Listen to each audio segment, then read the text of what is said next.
Coming up on Mississippi Roads, we take a look at pop culture in the state as we visit a nationally renowned comic book artist, talk with a young entrepreneur, flock to the Mississippi Comic Con, and celebrate the art of light at a new kind of festival. Down Mississippi Road. Mississippi Road. Hi, welcome to Mississippi Roads. I'm Walt Grayson. This week, we're looking at the art of pop culture, and we're starting with a cartoonist who's worked for Archie, Disney, Marvel, and DC Comics. He can live anywhere he wants to, but he chooses to stay at home in Lucedale, Mississippi.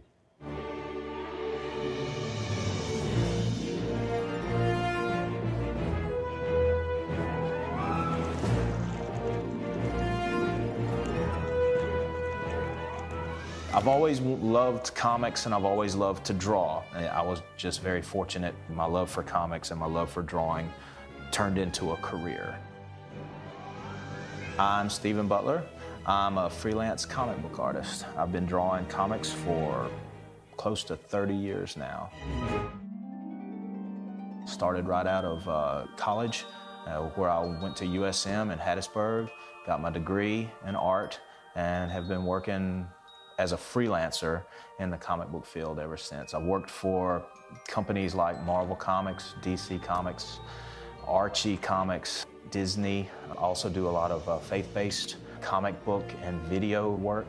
In other words, I do a lot of cartooning, whether it's animation, whether it's illustration, book illustration, comic book illustration. Pretty much have done all of it. When I first met Stephen, I had no clue. I mean, when he said he was a comic book artist, I was like, okay, what's your real job? That is my real job.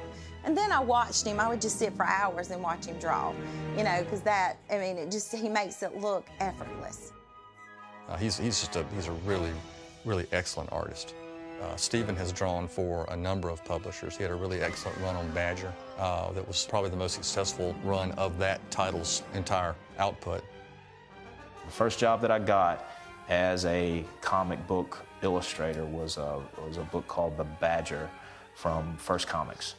And then I started working for Marvel and worked for them for 10 years on a variety of different books. I did a series called Silver Sable and the Wild Pack, and then I did a Web of Spider-Man, which was, oh wow, drawing Spider-Man. That was the pinnacle of, you know, working for Marvel because he's their flagship character.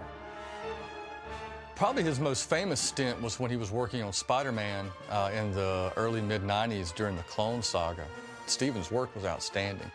I would think he was best known for Spider-Man, but the guy's so versatile. Like, he can draw anything, and he's got a very distinct style, but he can also work within other creators' styles.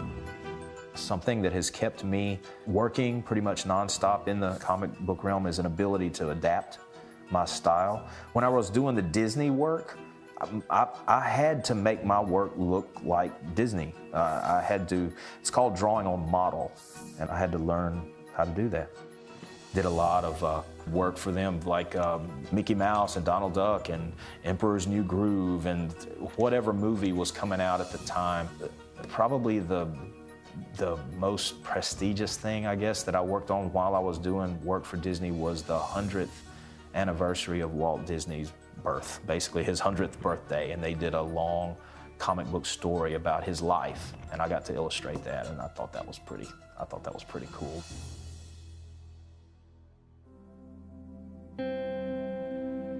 South Mississippi is our home. That's where we live. You know, we tried to move. We're thinking about moving when he went to Disney, but, you know, I told him, I said, our friends are here, our family is here. This is where we want our children to be raised. We love living in South Mississippi. I live in a small town called Lucedale in South Mississippi. Born and raised here. I live in the woods. I live in the sticks. I live in the country, and I love it because I'm a country boy. One of the biggest questions that I get asked whenever I go to conventions, especially out of state, is why do you still live in Mississippi and do this stuff? And my thing is, why not? And that's the beauty of doing what I do. I can live anywhere. I could do my work just as easily where I live in Mississippi as I could living in a studio in Manhattan, but a lot cheaper. Never really wanted to leave, don't want to live anywhere else. You know, this is where we want to raise our children. I knew my dad was different, but you know, it never really bothered me or upset me. I just knew it was different, and that was okay. Everybody's different. My dad's an artist, and it was always different, but it's also really cool because he's home all the time. I always got to see him, and it kind of get to show him off. Like kindergarten, I brought him for show and tell one day, and he drew on an eagle for all of us. It was a cool thing for a kindergartner. Always had the comics and always had Dad, you know. I remember every time I'd come home, he would do homework with me, and we would just hang out. And then before I went to bed, we would always read comics to me. I like comics. Me and Dad, we're very similar, and I see what he loves to do, and it just has become what I love to do. I know my daughter, she has always been inclined to do art of some sort, and I guess she gets it honest because she's been around art all of her life, and it's something that I think is ingrained in her. Whatever passion that I have for this has transferred itself to her. We go to conventions together, and she sits up next to me, and I'll be drawing these American superheroes, and I'll have my own crowd, which is usually people my age or maybe younger, but she is bombarded by teenagers that come over. They have no clue who I am, don't care anything about what I'm doing, but they see her stuff and they say, "Oh wow, look what she's doing." And you know what? I think that's cool. And so I say, "Yeah, go Lily." So very proud of her. I think he's really proud of me, of how far I've come and how hard I try to work and try to better myself. And I think my mom is too. The way I look at it is like, you know, the good Lord gives you something. He's wanting you to use it, you know. And a gift is only good if it's being used, you know. I feel blessed that I get to do this job for a living. I feel blessed that I've been given this ability, but I also know that with that blessing comes a responsibility to make every job that I do the best that I can make it. Every piece that I do is an exercise in learning something new. It's a work in progress.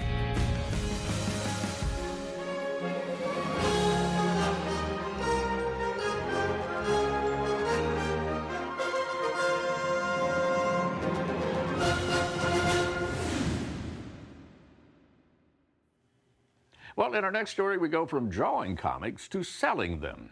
We visit with a young entrepreneur who brings a fresh take to pop culture to a Jackson Midtown neighborhood in Offbeat.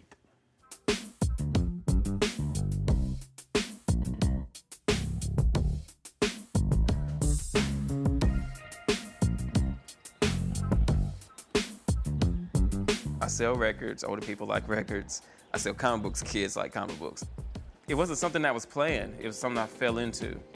I noticed a lot of people younger and closer to my age, I was talking about leaving Mississippi. And I was looking at like, what do we not have here in the capital city that other cities have? And I was like, well, we don't have a movie theater. We used to have a comic book store. We used to have a record store. And so all of these things are gone that, you know, help grow culturally what people's interests are and help grow communities that are built around record stores and comic book stores especially. So that's what I try to do with Offbeat, is make kind of an all-in-one place so nobody feels excluded out, and be a showcase for young minorities specifically to showcase their artwork.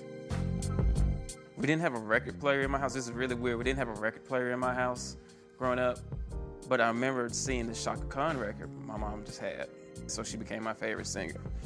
And listening to Kixie 107, my mom didn't like rap and hip hop at all, but I ended up growing to love it. And over the summers, I go to my grandmother's house, and she listened to nothing but blues. So while cooking on Sundays, and even when I get there on Fridays on the weekends, it was nothing but blues in her household. That was like my exposure to music growing up as a kid. My mom, she was into Star Trek and Star Wars and comic books, and she collected comics. And so I used to read her comic, used to sneak and read her comic book collection. That's how I learned how to read, actually, because I didn't know what a Wolverine was, and she made me look it up. he grew up reading comics, and like I think his mom used to read comics and pass down some comics to him, so it goes deep. So the bond is definitely there, and the sincerity that like he's serious about, you know, keeping that culture alive. So more power to you, Philip. You can get recommendations online if you buy one thing and they'll recommend you something else, but it's nothing like talking to somebody personally. So you kind of get that personal experience, and then when they come back in, they'll tell you like, oh, I like that book. What else do you have recommend? And it's probably that personal communication as opposed to like you're just sitting at a screen, you're like, oh, click, it'll be here in 2 days. I'm trying to get people more into reading comics by starting a comic book club. And we have a Gundam building workshop, so people can learn about that and, you know, get tips from other people. It's a learning process, and the city is learning with me. So it's one of those things, like, people love music regardless. I don't care who you are, you're gonna love some type of music. You're gonna find something that grabs you because it's gonna hold an emotional value to you at some point in your life. I don't want people selling away stuff that they are attached to. And I'm a firm believer in that. Even when I was just buying records for myself, it was an old lady, and she sold her husband's collection. And I was like, is there any record in here? And it was one, and he had written a note on it and everything. And there was so many records that I bought at that time that I had to look through all of them to find that one record. And I did.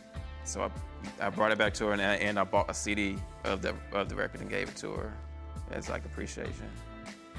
I met Philip when he was, I guess he was just out of high school or like freshman in college. He was real super young when I met him. He was actually my first official DJ. To see him grow up and, you know, get married, you know, have his kid and everything, and become a businessman, business owner, entrepreneur, and a well-respected DJ in the city. Like he really stuck his flag in the ground. We try to do a lot of stuff that pertains to the city and bring a positive light to it. Me and a couple of my friends, we noticed that we saw some shirts that were kind of like belittling Jackson, or kind of back talking it a little bit. So we wanted to bring some stuff that, you know, kind of lifts it up. So one of my friends, he came up with the Frank Milton design. Frank Milton was a really polarizing figure. You either loved him or you hated him. And so when he did the shirt, it was a really popular shirt. A couple of years later, he decides to do a Kenneth Stokes shirt because he's, again, one of those people that you either love or you hate. Then we started the On God You clothing line, which pretty much derives from kids talking and saying what they're really serious about and just putting it on a shirt. I have a son, and I'm trying to show him that you can do whatever you believe in, and that's the main thing. From young to old, black or white, it doesn't matter. This is stuff that people think that's cool, and it's all a form of art. That's why I call the place Offbeat. It's a form of offbeat art.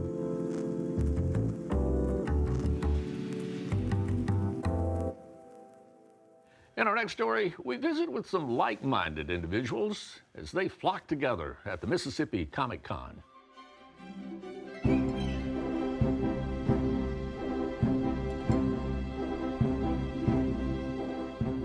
We are putting on Mississippi Comic Con this weekend in Jackson.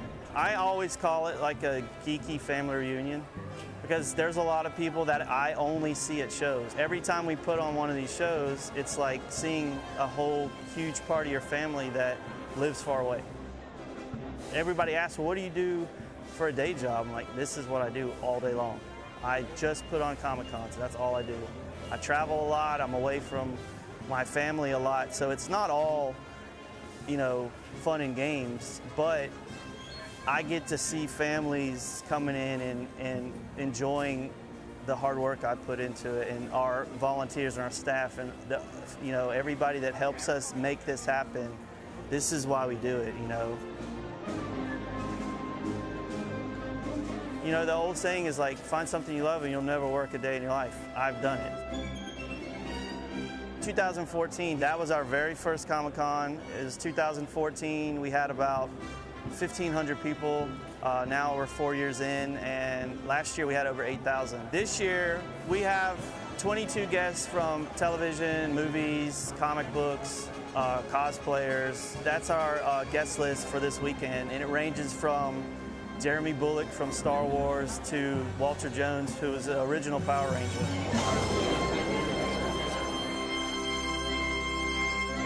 Yeah, we have 96 vendors on the floor. 24 of them, I think, are artists, and the rest is vendors selling anything from t-shirts to cosplay stuff, comic books, of course, toys. I mean, pretty much anything you could think of, it's here. Well, the Mississippi Museum of Natural Science is at Comic-Con today because we're very excited to put some more science in a place that celebrates science fiction. And so we have today our lovely pet dinosaur. This is our pet velociraptor. Smile for the camera. And we're both really happy to be here. She's meeting people, and she's a great photo op. We do a lot of outreach. We work with 100,000 school children over the course of the year across the state. We have teacher workshops that we do. And Lulu might even make an appearance at the teacher workshop, so that would be kind of, would you like to go see the teachers this year? You're not going to eat the teachers? No. Well, she's thinking about it. I'm Sam Clark, one of the vendors here at Mississippi Comic-Con, ceramic artist. I've always loved comics, love all the characters. I like illustrating, so I'm sort of in my element here. I like to come to conventions anyway, but since I'm an artist, I do robots and dragons, and I feel like the people that come here, they read stories, they buy comic books, they like the fantastic, and so I think there's a high chance that they'll like what I'm doing. Being nerdy and geeky is more mainstream now. I mean, it's still not completely, but I mean, some of the highest rated shows on television are based on comic books, because to a lot of people, superhero movies are just action movies with people in costumes. And if they really get into a character because they watch one of these movies, they might want to go read the comics. They might want to research, the history of those characters, and they might get into it, because we hope stuff like this, our shows, help the local comic book shops, and hope they help like libraries, because now a lot of libraries carry graphic novels to get kids to read, because that might be the only time a kid reads is to read a comic book. My daughters love it. It's something we do together. We're both into sci-fi. They like Harry Potter. I enjoy not traveling far for my sci-fi experience, so this is important for me. So going to Atlanta, finding a Comic-Con in Atlanta or San Diego is just out of the question. So I enjoy it when there's local events like this, and it's important for me to come and support that. The furthest guest we've had is from North Carolina. Last year, a group came from North Carolina to see Ernie Hudson. I ask usually on our website or our Facebook, who's here from the furthest away? And they were like, oh, I'm flying from North Carolina. I was like, man, that's crazy. Because we used to just get, it was Mississippi or some Louisiana. Now it's starting to spread even further. I came to Mississippi because I heard the show was going to be amazing, and so far, it seems to be true. My first comic book was given to me by my uncle. It was a Wonder Woman comic, and then it just kind of grew from there. Going through high school, I collected trading card games and statues and stuff, and they said, I don't know why you're doing that. That's never going to be worth it, and it's never going to amount to anything. And I just had my 10-year class reunion. They're like, what are you doing? And I said, all those things that you guys said that I wouldn't be doing. I said, that's what I do for a job now. It's not a stigma anymore to be into comics or into whatever you're into. Things that, I used to get picked on as a kid. Now, there's groups at schools for it, or there's, people that meet all over. And there's always been that, but now it just seems like people that maybe have always liked it but were afraid to tell people, now they're into it and just don't care who knows, because everybody thinks it's cool. I think that's why people come, because they're around people that aren't going to judge them.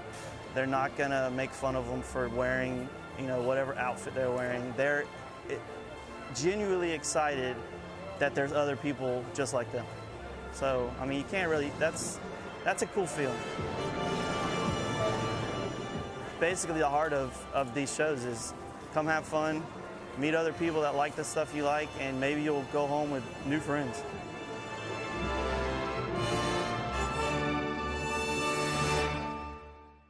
In our final story, we shed some light on a new kind of Mississippi festival.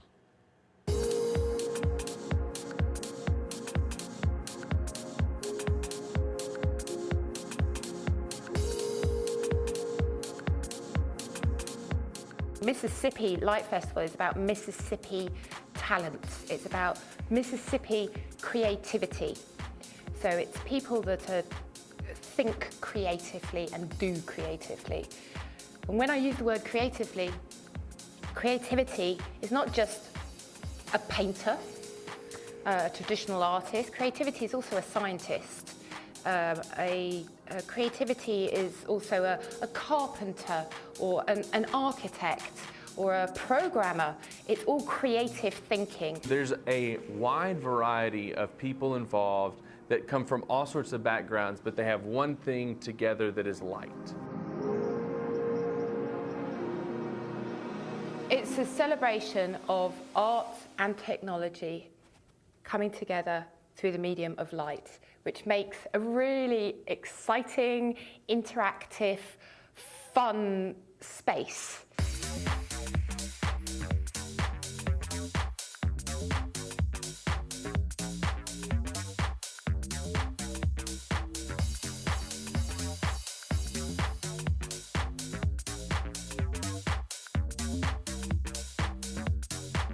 I could also see how it could benefit a place like Mississippi, because I had this very unique experience of just coming in and exploring the positivity of Mississippi, which was its creativity, the creativity that's in everybody's DNA here. I feel very strongly that I want to, excuse the pun, quite literally shine a light on it. Events like the Light Festival are super important for Jackson and for Mississippi as a way to showcase the creative economy. Jackson in Mississippi doesn't have a large arts festival, and this seems like a perfect festival that's very accessible and relevant.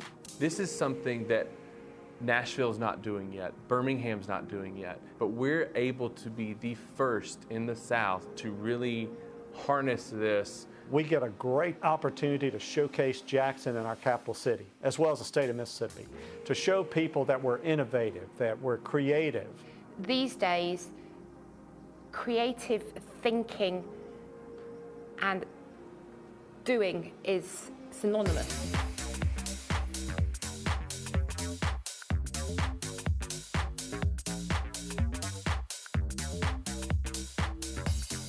Through this Light Festival, we are showing all this creativity and innovation that is here in Mississippi already, because we want to inspire other Mississippians to know that they can do this as well. We give our young people something that interests them, that exposes them to another way that science and technology can be used, not just in the classroom, but in something fun and unique. Anytime you can get the community connected with education, and anytime you can get companies connected with education, even in a really informal way, it reminds you that we all have a role in education and inspiring. Creating these light installations, whether it's a lamp or whether it's a digital interactive installation, all the skills that are being used are STEAM skills. It's the holistic way of creative thinking and doing.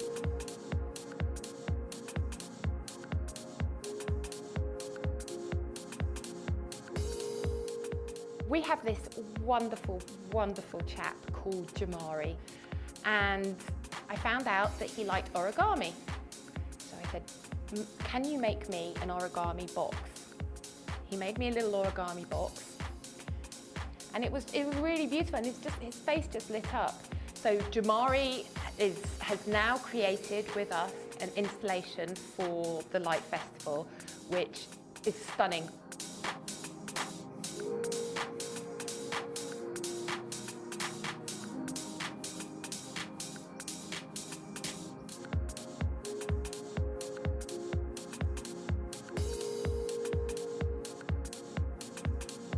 The Light Festival and the Light Collaborative offers Mississippians and Jacksonians a way to really take their stories, take their knowledge, take their experiences and their expertises, apply it to something that can define Mississippi in the future and is right along the path of what is modern and new. It's very emblematic of our time, which is truly like a new renaissance of a new form of creativity, which is this digital, technological area that we're now living in. The Light Festival is all about us embracing that and exploring that and celebrating this incredible talent that we have here in Mississippi.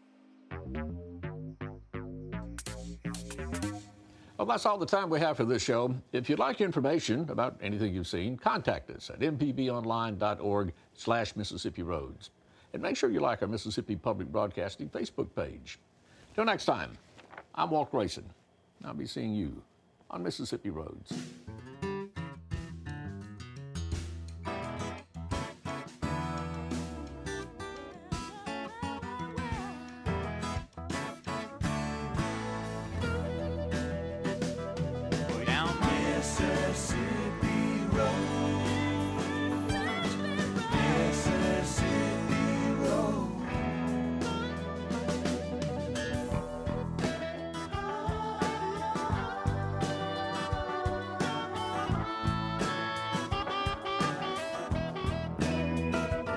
Mississippi Roads is made possible in part by the generous support of viewers like you. Thank you.